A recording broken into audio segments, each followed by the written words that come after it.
Bienvenidos, doctores. Este tema vamos a iniciar hablando sobre lo que es la lactancia materna y la fisiología de la lactancia. Es un tema correspondiente a la semana 9 de la secuencia de la materia de salud del niño y del adolescente. Para empezar, bueno, los objetivos de esta semana son que aprendamos acerca de los valores nutrimentales de la leche materna, sus diferencias con la leche de vaca y sus diferentes propiedades. Iniciaremos pues hablando un poco acerca de lo que son los conceptos. Podemos decir que desde hace mucho tiempo se consideró que el estudio de la lactancia materna era un tópico o un tema impreciso e inespecífico que no justificaba un análisis científico para responder preguntas sobre la nutrición del lactante. Sin embargo, en el siglo XX se realizaron avances extraordinarios en la identificación de los requerimientos nutricionales de los recién nacidos y lactantes, y desde entonces es que se ha reconocido profundas diferencias entre lo que es la leche materna y la leche de vaca. Esto ha hecho que se llegue a la conclusión de que la lactancia materna es infinitamente superior a cualquier tipo de leche o sucedáneo. Sin embargo, también podemos hablar acerca de que el problema en lo que se refiere a la lactancia materna es que a veces los estudiantes de medicina, pediatría, en muchos casos se egresan de las instituciones educativas sin la preparación suficiente para aconsejar a las madres sobre cómo amamantar a sus hijos. No solo ellos, sino que existen profesionales de la medicina que en ocasiones hasta advierten a las madres que no deben de dar lactación a sus bebés porque podrían provocar problemas de desnutrición. De esto hablaremos un poco más adelante acerca de por qué ellos malinterpretan o dan una mala información a las madres. Otro tema o tópico aparte en lo que es nuestros conceptos, hablaremos acerca de la Organización Mundial de la Salud, que recomienda que la lactancia materna sea exclusiva durante los primeros 6 meses. Después de esto debe de iniciarse con la introducción de alimentos seguros y nutritivos, mientras que la lactancia continúa y puede incluirse hasta el segundo año de vida. Si en dado caso que se les pregunta hasta qué momento puede llegar a darse lactancia materna, de acuerdo a la OMS es hasta el segundo año de vida, y exclusiva es hasta los primeros 6 meses. No es necesario, también nos dice la OMS que no es necesario ningún tipo de complemento cuando un recién nacido nace a término, tiene una adecuada exposición a la luz solar, pues no necesita ninguna otra alimentación durante los primeros 6 meses. Ahora, publicaciones realizadas durante los siglos XIX y XX han demostrado con evidencias claras la relación entre la frecuencia de infecciones graves y la alimentación con biberón. Esto es muy importante, ya que las tasas de mortalidad en diferentes países, sobre todo en los mundos subdesarrollados, muestran una gran diferencia entre el riesgo de morir entre lactantes alimentados al pecho materno o los que son alimentados con biberón. La presencia de inmunoglobulinas y leucocitos, la influencia específica del pH y la modificación de la flora intestinal a través de la presencia de bifidobacterias han sido algunas de las propiedades antiinfecciosas ya identificadas en la leche humana. Existe amplia evidencia epidemiológica alrededor del mundo que indica que la lactancia materna tiene múltiples ventajas para el niño y para la madre. ¿Cuáles son estas ventajas? Bueno, en lo que respecta al niño, ¿qué ventajas le otorga la lactancia materna? Bueno, le otorga protección de infecciones diarreicas y respiratorias, un crecimiento lineal y un neurodesarrollo óptimos, aparte de que tienen un efecto protector en contra de enfermedades cardiovasculares e hipertensión arterial, sobrepeso y obesidad, enfermedades de la piel o atópicas, asma y algunos tipos de cáncer. Ahora, en lo que respecta a la madre, le proporciona que tenga una amenorrea más prolongada, pérdida de peso posparto, que es a lo que nos referimos anteriormente en lo que respecta a los médicos que malinforman a la madre con problemas de desnutrición, pero sí es cierto, en la lactancia materna consume las reservas que se han obtenido durante el embarazo a través de la lactancia materna. También hay menor riesgo de anemia y cáncer de mama y ovario. Entonces, pues estas son las ventajas que nos ofrece la lactancia materna.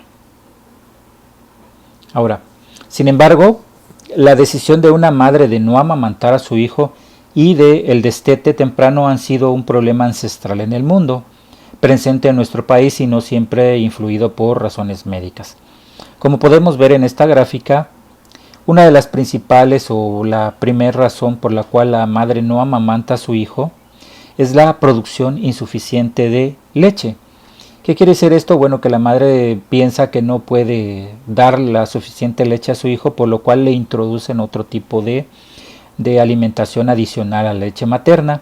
En el segundo plano podemos ver que está el rechazo del lactante, que es muy difícil, a veces no, solamente que el bebé pudiera tener algún problema o alguna malformación, no podría producirse la lactancia por parte del bebé. Entonces esto es muy raro. También alguna enfermedad materna puede ser considerada como causa de la razón del rechazo de la lactancia materna.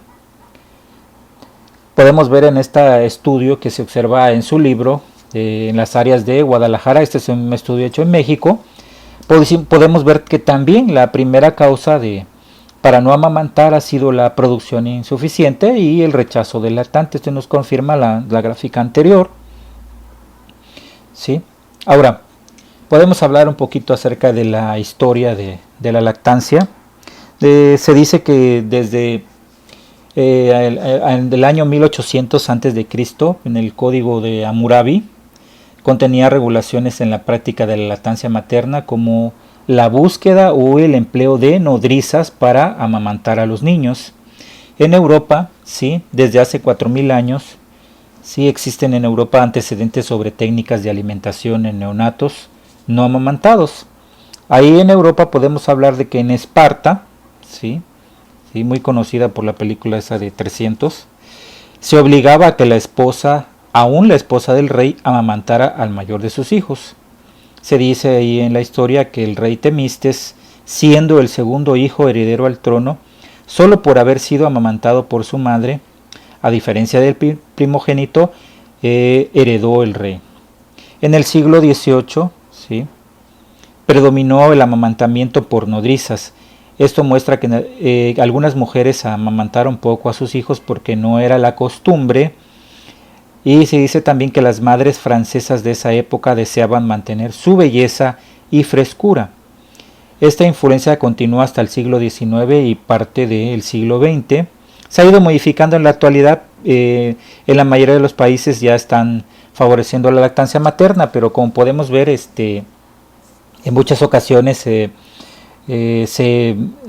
malacostumbró a tratar de no, por parte de las madres, a veces por intereses físicos o para no verse desfiguradas, no amamantaban a sus hijos. Ok. ¿Cuáles son los puntos sobresalientes del tema que veremos, que estamos viendo? El primero de ellos es que la lactancia materna es suficiente como único alimento del lactante durante los primeros 6 meses. Esto se refiere mucho a lo que acabamos de ver acerca de la OMS. Momento en el que debe de iniciar la introducción de alimentos complementarios. Segundo, que yo creo que es uno de los papeles más importantes de la lactancia materna, es que los componentes inmunológicos que contiene la leche humana son la principal razón para prolongar la lactancia durante los primeros 12 a 24 meses. Tercero, la leche humana promueve un crecimiento óptimo en el lactante y lo protege de una gran variedad de infecciones agudas y algunas enfermedades crónicas. Y como último punto sobresaliente es que es importante que los profesionales de la salud se capaciten en lactancia materna y sean capaces de promoverla y apoyarla en todos los casos. Este punto es importante porque quiero que ustedes aprendan muy bien este tema para que cuando ustedes llegan a hacer su servicio social o el internado, ustedes conozcan, ¿sí? Y puedan orientar a las mamás cuando les pregunten por qué debo de amamantar a mi hijo, porque en muchas ocasiones hay madres renuentes que no le quieren dar lactancia materna a sus hijos. Entonces este tema es muy importante para que ustedes puedan apoyarse y saber qué es lo que tienen que hacer y por qué tienen qué cosas tienen que explicarle a sus hijos, ¿sí? Perdón, por qué tienen que darle de alimentar al seno materno a sus hijos y de esa forma darles protección. Entonces, este tema es muy importante en el caso de cuando ustedes estén en el internado o en el servicio social. Ahora sí, vamos a iniciar con la prevalencia. ¿Cuál es la prevalencia?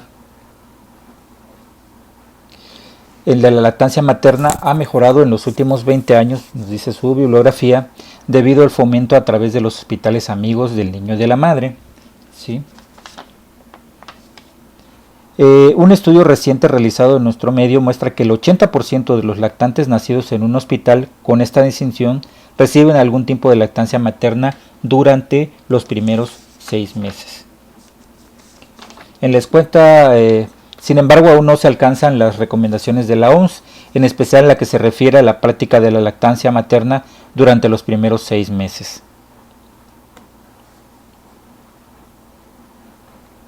Ok, aquí podemos ver cuál es el tipo de alimentación de acuerdo a diferentes sectores de la población. Estos cuadros están realizados en nuestro país y ahí podemos ver cuál es la prevalencia de la lactancia materna en nuestro país. Ahora vamos a ver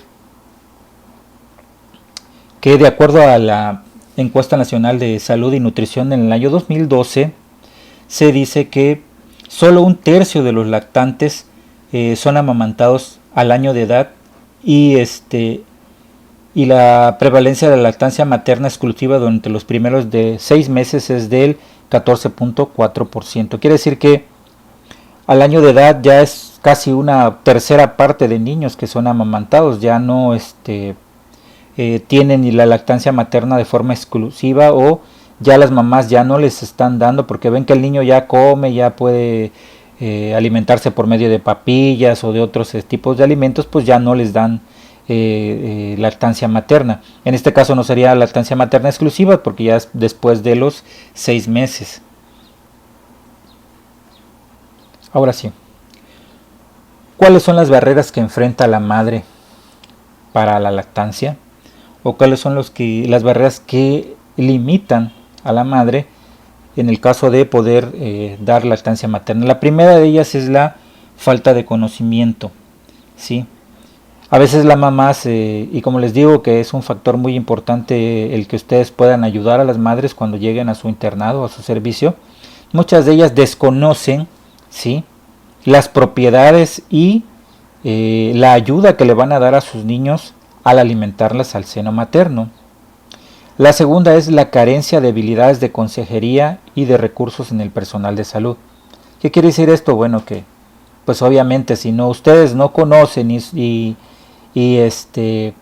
no saben cuál es lo importante que es la lactancia materna y cómo enseñarle a las madres, principalmente a las que son primerizas, cómo deben de alimentar a sus niños y de la importancia de alimentar a sus niños, pues obviamente ese es otro impedimento para que ellas le den lactancia a sus hijos. La tercera sería la carencia de una cultura de la lactancia en la población general.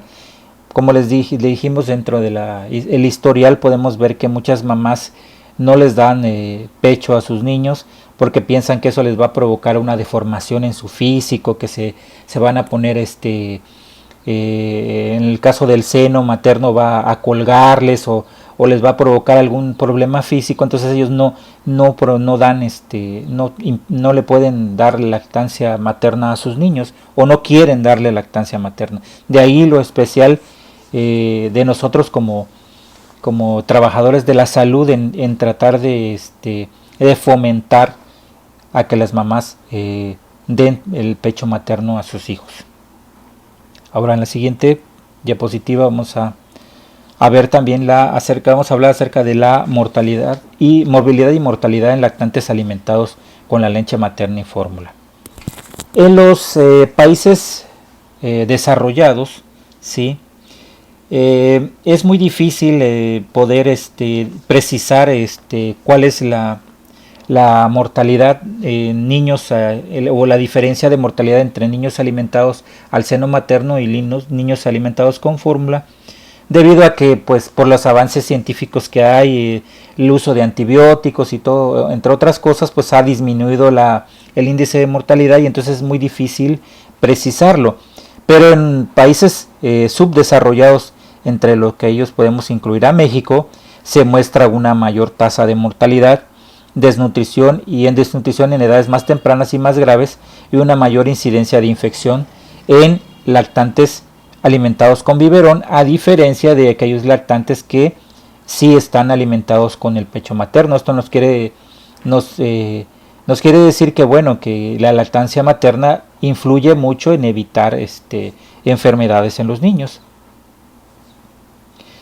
De acuerdo a la Organización Mundial de la Salud, nos señala que puede prevenirse más de 1 millón de muertes al año alrededor del mundo a través de la alimentación con la leche humana.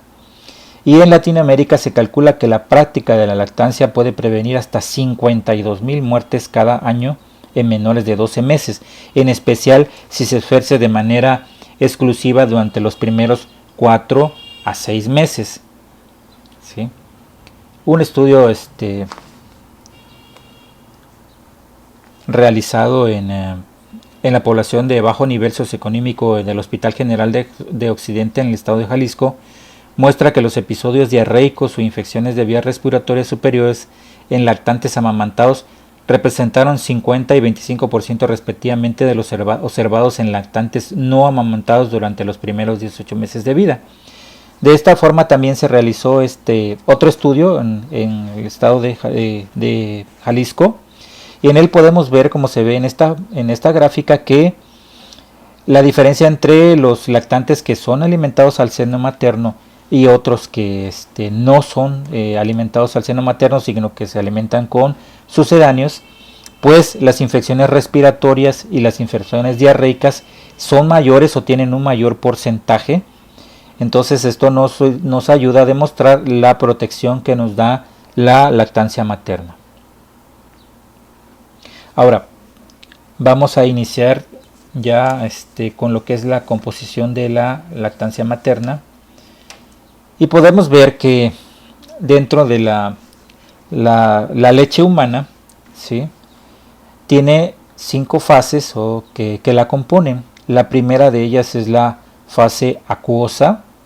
También tiene una fase lipídica, una fase coloidal, una fase membranosa y una fase de células vivas. Esta es una pregunta muy recurrente de exámenes. ¿Cuáles son las fases que componen la leche humana? Pues son 5, estas que estamos viendo aquí.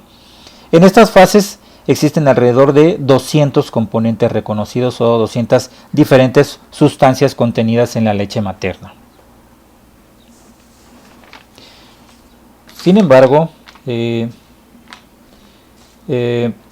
podemos ver que durante los primeros 7 días del posparto la leche producida se le denomina calostro, ¿sí?, y es de color amarillo porque su contenido de carotenos es casi 10 veces mayor que el contenido en la leche madura. O sea, tiene 7.5 contra 0.3.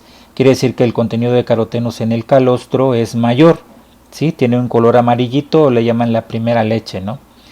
Después, tras la primera semana, la leche cambia su composición y de 2 a 3 semanas después ya adquiere las características de la leche madura. Ahora sí, aquí en estos cuadros no los vamos a analizar ahorita cuidadosamente cada uno de ellos, pero ustedes los pueden leer en su libro.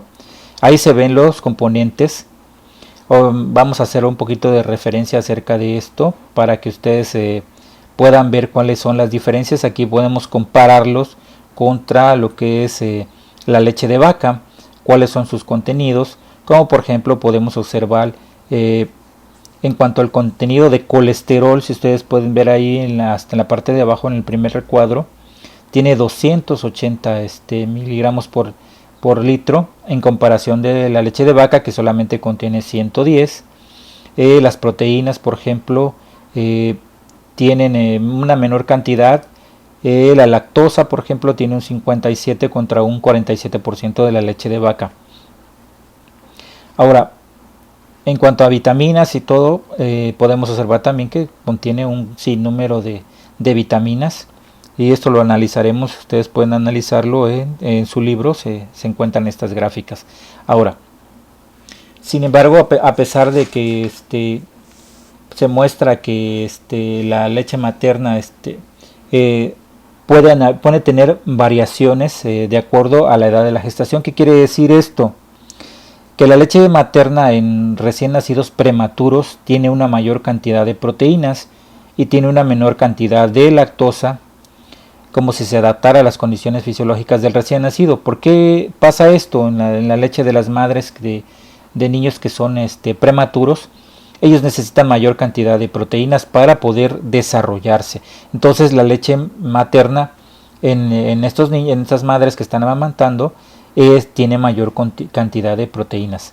No obstante, se sabe que los niños prematuros alimentados por su propia madre requieren en las primeras semanas complementos con proteínas, nutrimentos inorgánicos y algunos oligoelementos para alcanzar un ritmo de crecimiento semejante al intrauterino, los cuales se adicionan a la leche humana. Todo niño prematuro, obviamente, cuando nacen niños prematuros, pues van a estar hospitalizados en el área de UCIN. Entonces, ahí en ese momento la mamá, aparte de que amamanta a su bebé, tiene que suministrarse algunos complementos al niño para obviamente lograr un óptimo desarrollo y que rápidamente alcance su peso normal y la talla y el peso que deberían de tener. Ahora sí, entremos directamente en lo que es la composición de la leche humana. Esto es muy importante, y también que todo el tema es importante, pero estas son algunas de las características que contiene la composición de la leche humana. La leche humana, primero que nada, contiene proteínas. ¿Cuáles son estas proteínas? Se clasifican en dos tipos, en caseína y proteínas del suero. Las caseínas de la leche humana son la beta y la kappa caseína, y no contienen ni alfa ni gamma caseínas, que son las que son bovinas, o sea, que contienen la leche de vaca. Entonces quiere decir que en cuanto a proteínas, hay una diferencia entre la leche de vaca y la leche humana. De las proteínas, que ya hablamos que son caseínas y proteínas las dos que contienen, de las proteínas del suero, la proteína por excelencia es la alfa-lactoalbumina, por su calidad nutricia. La leche de vaca contiene beta-lactoalbumina.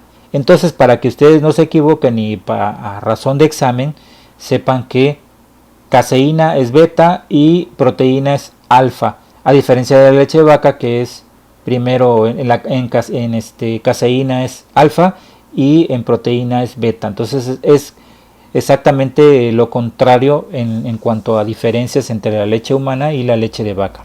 Ahora, las proteínas del suero son más fáciles de digerir y favorecen un vaciamiento gástrico más rápido. También proporcionan menores concentraciones de fenilalanina, tirosina y metionina. Ahora, contienen también mayores concentraciones de taurina que la caseína, lo que es benéfico para el lactante. La leche humana también contiene compuestos nitrogenados que no son proteínas, pero tienen gran importancia por su cantidad y función y representan alrededor del 25% del nitrógeno total. ¿Cuáles son estos compuestos nitrogenados? Bueno, estos compuestos están integrados por aminoácidos libres, péptidos, N-acetilazúcares, urea, factores de crecimiento y nucleótidos. Su papel en la respuesta inmunológica, digestión de grasas, desarrollo visual y del sistema nervioso central de los lactantes han adquirido una relevancia muy importante en los últimos años. Entonces, estos compuestos nitrogenados son muy importantes. Ahora, aparte de las proteínas, la leche materna también contiene lípidos. La cantidad de lípidos contenidos en la leche humana es de aproximadamente 35 a 45 gramos sobre litro. y constituyen su mayor fuente energética. ¿Qué quiere decir esto? Que pues las grasas, ¿sí?, son los que aportan la mayor contenido de energía para la alimentación de el lactante. Se transportan dentro del glóbulo rojo de grasa, la membrana está compuesta sobre todo por fosfolípidos y colesterol, más o menos de 100 a 150 miligramos por litro. Y el interior del glóbulo de grasa lo constituyen en particular moléculas de triglicéridos de triacilglicéridos, que están aquí en la gráfica. Entonces tienen fosfolípidos, colesterol y triacilglicéridos. Estos son los lípidos que integran la leche materna.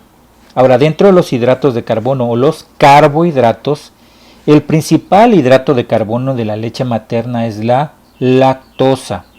Su concentración se aproxima a los 70 gramos sobre litro y ejerce hasta el 70% de la presión osmótica. ¿Sí? A diferencia de los lípidos, su concentración casi no varía, a pesar de las modificaciones dietéticas y las condiciones nutrices de la madre. ¿Qué quiere decir esto? Bueno, que las mamás, para poder proporcionar una adecuada cantidad de lípidos, ¿sí?, tienen que estarse alimentando y tener reservas, a diferencia de los hidratos de carbono que no varían. Aunque la madre no esté bien alimentada, sigue recibiendo hidratos de carbono el niño. Existen también otros oligosacáridos cuya función se relaciona con mecanismo de defensa del niño contra la infección. ¿Sí?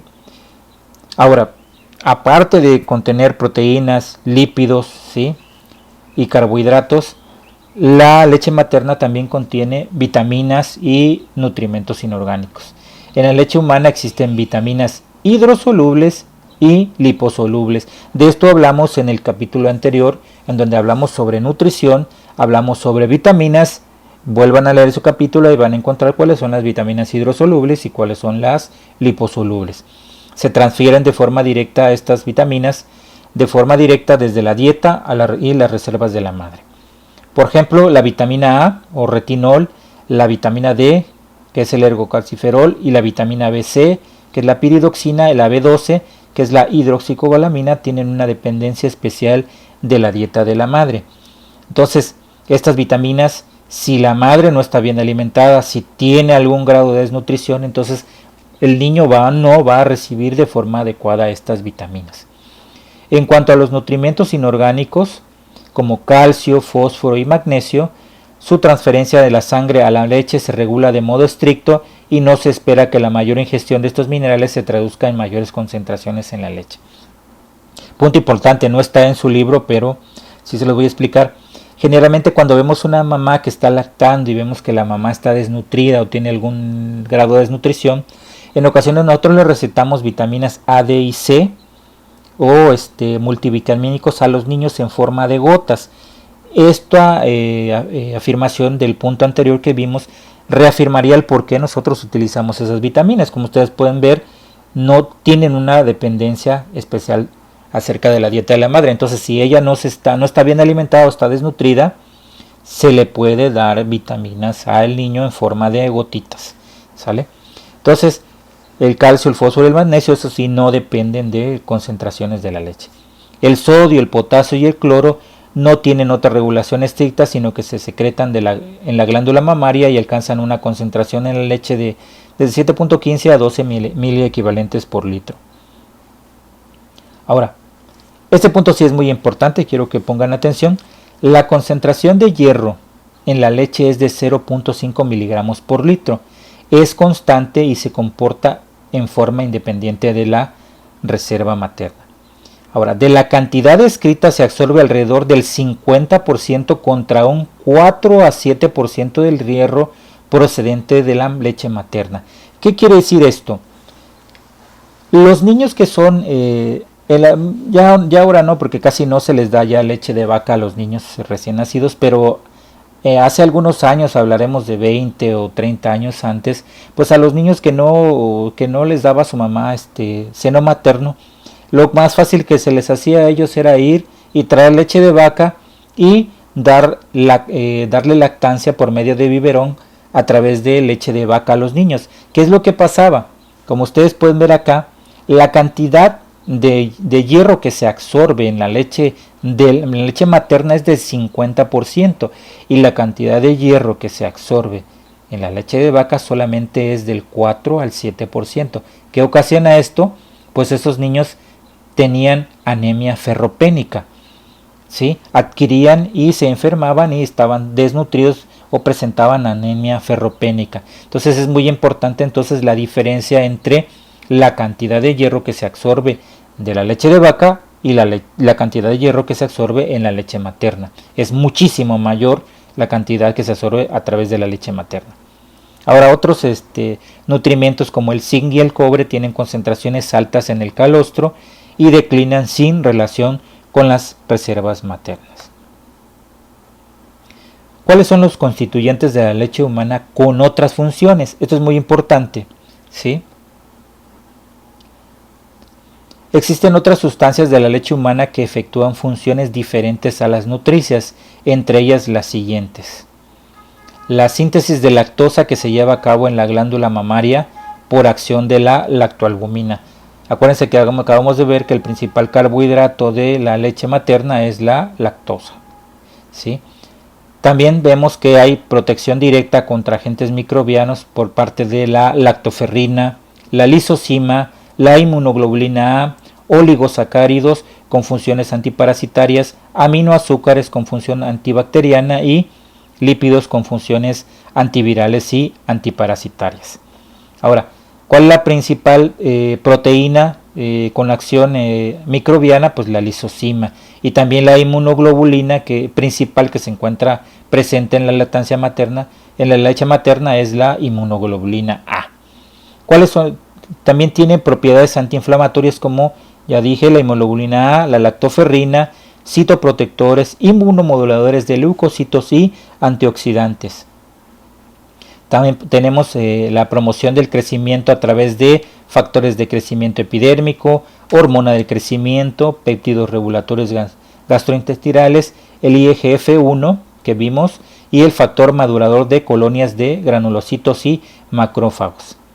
También tenemos que la leche materna contiene leucocitos que serían linfocitos B, T, macrófagos y polimorfonucleares que participan en la síntesis de enzimas, procesos de fagocitosis y regulan la respuesta inmunitaria.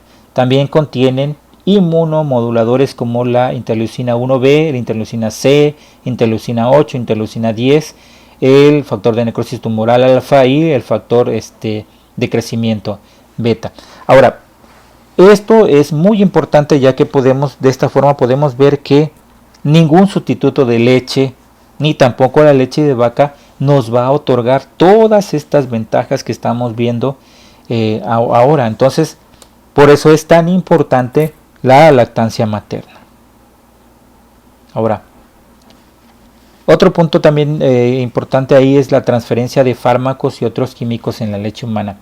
Muchas personas de repente te van a preguntar siempre cuando estés en tu internado o en tu servicio social: doctor, es que estoy tomando este medicamento, doctor, es que estoy tomando este otro medicamento, ¿será que puedo estarle dando leche a mi bebé? ¿O le voy a dejar de darle leche a mi bebé porque estoy tomando este medicamento? Entonces, en general, como dice acá, cuando se prescribe un medicamento a una madre lactante, existen ciertas recomendaciones. ¿Cuáles son estas?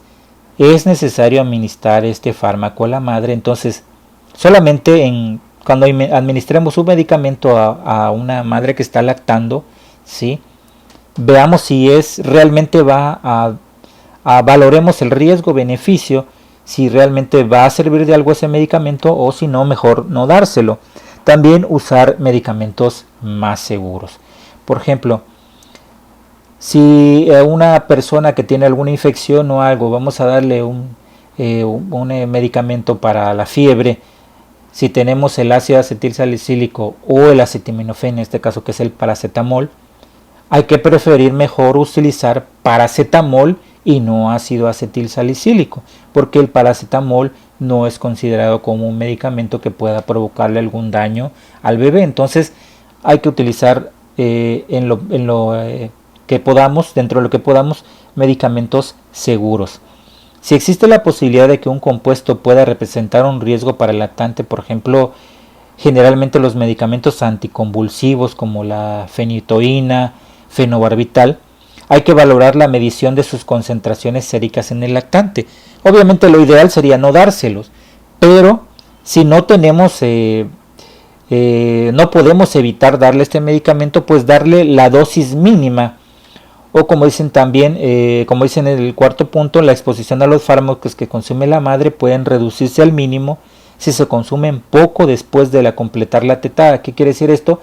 Después de que ya la mamá ya haya alimentado a su bebé, en ese momento que se tome su pastilla, o antes de que el lactante tenga su mayor periodo de sueño, para que cuando en todo ese tiempo en que el bebé va a estar dormido, pues el fármaco que está tomando pues se metabolice y no pueda pasar a la leche materna. Entonces son cuestionamientos o cosas que nosotros podemos ayudar a la mamá para, en dado caso de que si el medicamento es preciso que no se le pueda quitar, pues tratar de evitar al mínimo el riesgo que pueda producir en el lactante.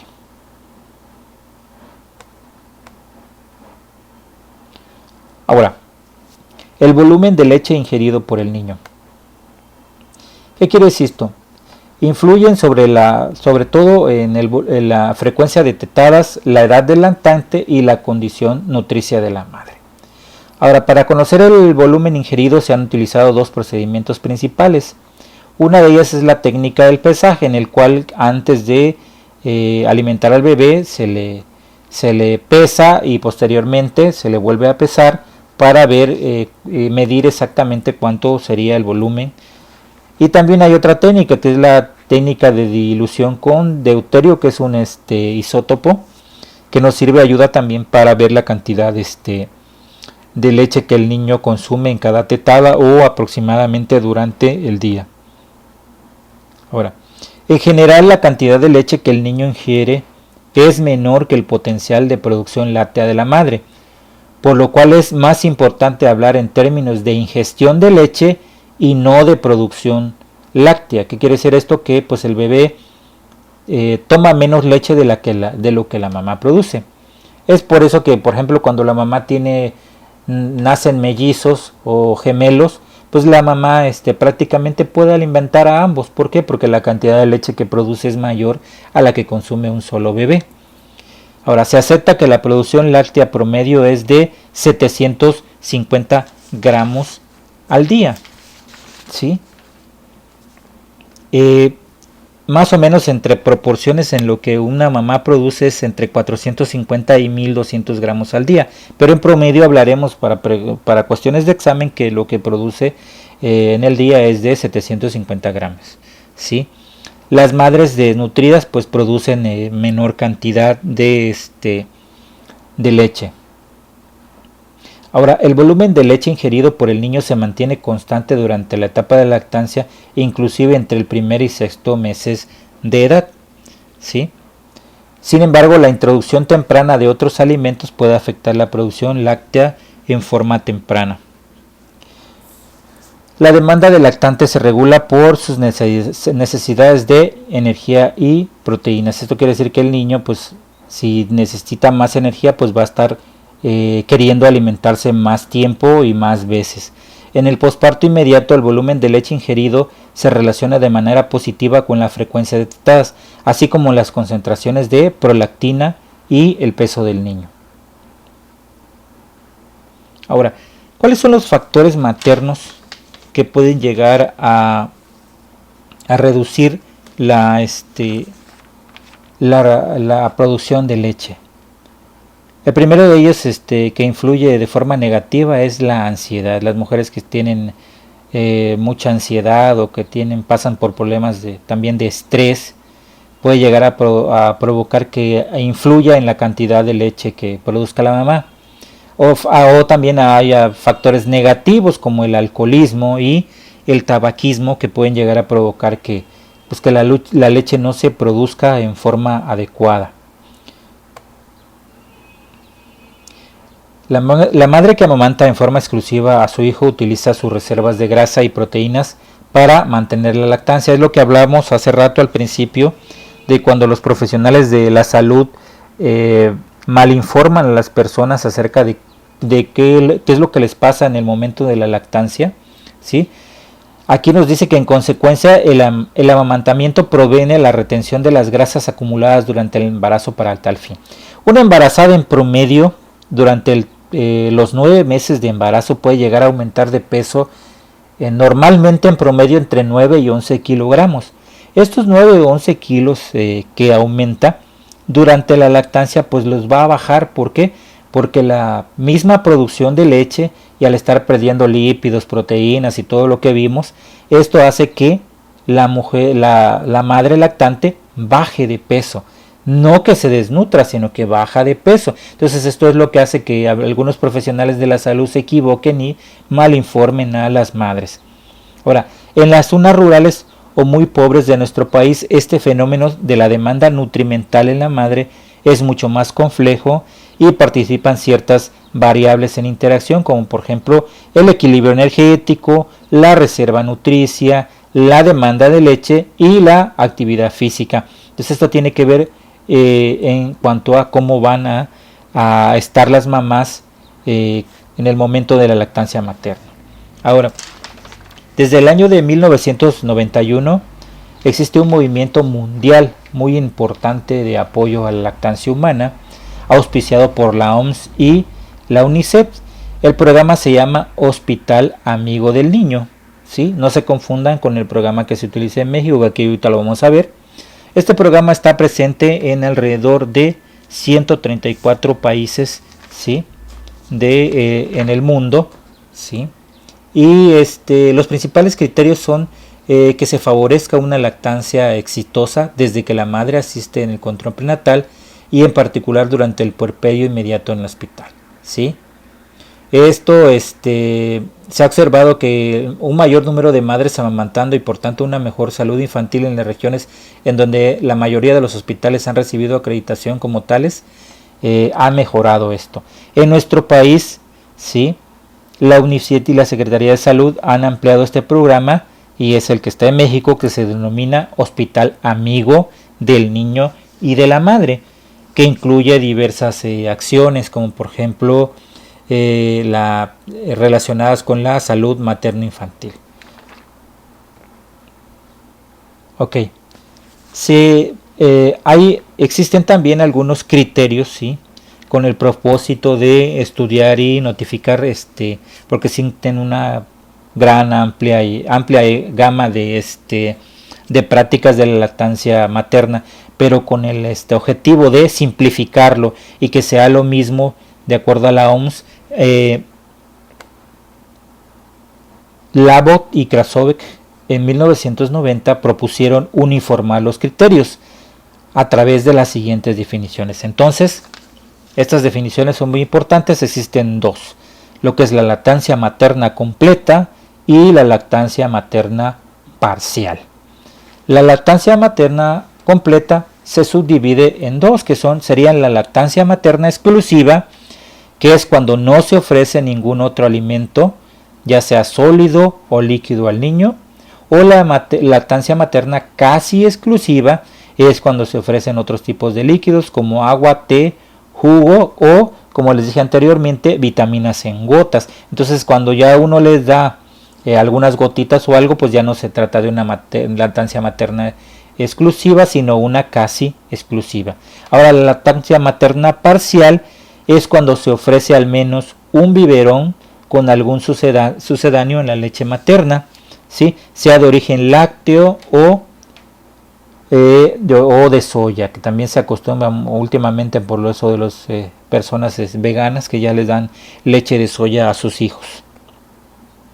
Ahora, la OMS, la Organización Mundial de la Salud y la UNICEF nos han planteado 10 acciones para promover una lactancia materna exitosa. La primera de ellas son establecer normas y procedimientos por escrito en cada hospital o maternidad y a la vista de todo el personal. La segunda es capacitación del personal de salud para aplicarlas. El tercero es informar a toda embarazada sobre los beneficios y el manejo de la lactancia. El cuarto es el inicio de la lactancia materna dentro de la primera media hora después del parto. En algunos hospitales se maneja 1 hora, pero de acuerdo a estos 10 puntos debe ser media hora antes. La quinta es enseñar a la madre cómo amamantar y mantener la lactancia. El sexto punto es no ofrecer al recién nacido ningún otro líquido o sólido además del pecho materno. El alojamiento conjunto, como el punto número 7, alojamiento conjunto de la madre y el niño las 24 horas mientras permanece en el hospital. Actualmente la madre que tiene a su bebé dentro de un hospital tiene que permanecer 24 horas, entonces tiene que ser en alojamiento conjunto. El octavo punto es recomendar la lactancia materna exclusiva y a libre demanda. ¿Qué quiere decir esto? Que el bebé pueda dar sus tetadas en el momento que quiera, ¿sí? Y durante el tiempo que quiera. 9. No utilizar mamilas, chupones o biberones. Y como último punto, pues se encuentra la formación de grupos de apoyo a la lactancia en las cuales se pueda referir las madres egresadas del hospital. Todo ello para tener y poder tener resultados y aumentar las tasas de lactancia materna exclusiva en nuestro país que últimamente se han venido muy abajo, pero gracias a estos planes, el de Hospital Amigo del Niño y de la Madre, la lactancia materna gracias a Dios ha ido aumentando y hemos podido elevar un poquito el nivel, ¿sí? Y con esto, pues como ya lo hemos visto a través del tema, ayudamos a que el bebé no tenga infecciones repetitivas, no se enferme de las vías respiratorias, no se enferme de enfermedades diarreicas y tenga más que nada protección durante el primer año de vida. Ahora sí, en el próximo tema que veremos hablaremos ya acerca de los sucedáneos de la leche materna, principalmente sus diferencias, aunque como ustedes verán ya las leches actualmente ya tienen una composición ya muy parecida a la leche materna, aunque lo que nunca van a lograr tener y que los avances de la tecnología y de la medicina aún no han logrado tener es que contenga todas las factores de protección, principalmente las inmunoglobulinas y todo lo que contiene la leche materna. Eso es lo que nunca va a poder igualar a la lactancia materna, por eso es tan importante este tema. Entonces nos vemos en la próxima clase, hablaremos acerca de los sucedáneos de la leche materna. Estudien este tema en su libro, ¿sí? En la unidad 17 van a poder encontrarlo para que ya para la próxima clase veamos lo que es los sucedáneos de leche. Muchas gracias, nos vemos en la siguiente clase.